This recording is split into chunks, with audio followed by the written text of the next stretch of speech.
Wow. It's called the yoga capital of the world, and I'm here in a beautiful vegan cafe called Prakriti Cafe. It's got a nice ambience, outdoor as well as indoor. I'm yet to try out their food.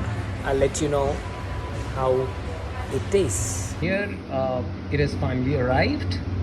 My sauteed vegetables. As you can see, it has bell peppers, broccoli, zucchini, tofu, tomatoes, and mushrooms. And here is the hummus.